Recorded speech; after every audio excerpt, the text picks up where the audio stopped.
ए यार ते माणूस बघ ना, ते तुला गाडी चालवता येते का रे? नीट चालव ना गाडी. अरे ते रॉंग साईड येऊ लागलं, गाडी बघ ना. Left they left they left they. Indicator देते नाही कर तुला? अरे याला गाडी येते का रे? अरे ते रॉंग साईड भाड्या गाडी चालवता येते तुला? गड्डे किती बघ ना. बापरे, वळ येऊ राहिलं ना यार, मी चांगली चालू राहिलो ना यार, गाडी किती चालत जग मला चांगली चालू राहिलं तो गाडी. 40च्या वर जायचं नाही, 40च्या खाली ठेवायची. जास्त स्पीड वाढवायची नाही. एक तर तुला चालवता येत नाही आणि ते गेअर जरा कमी करत जाय, वाढवतच नको ठेवत जाऊ. पुढं पाय त्याचं नको ऐकू, माणूस येऊ राहिला तिकडे. आणि ते पेट्रोल बी टाकत जाय गाडीत जरा. गड्डे बिड्डे पाहत जाय चालताना. पोरीच नको अरे पाहत ते जाऊ. गाडी आडवी आली ना.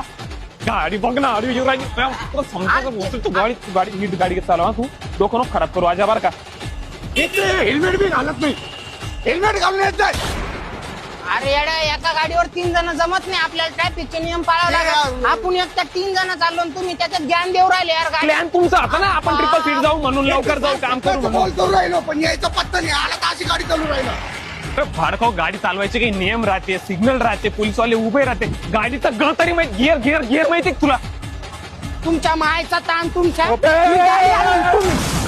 तुला तुला काही काम धंदा नाही कर, रिकामं ज्ञान देऊ लागलं तर तुला माहिती ते गाडी कशी चालवतो. त्याच्या मायला यायला ग गाडीचं माहित नाही, मला म्हणून राहिला ग गाडीचं माहिती का? आवडत का? अरे लहानपणी माझ्या बापान मला सायकलनी गाडी घेऊन दिली होती, पाया पुरत नव्हती, तेव्हापासून गाडी चालली तुम्ही, मला सांगतो गाडी येत नाही. भाड खाऊ आवडत का? रप रप मारू राहिला.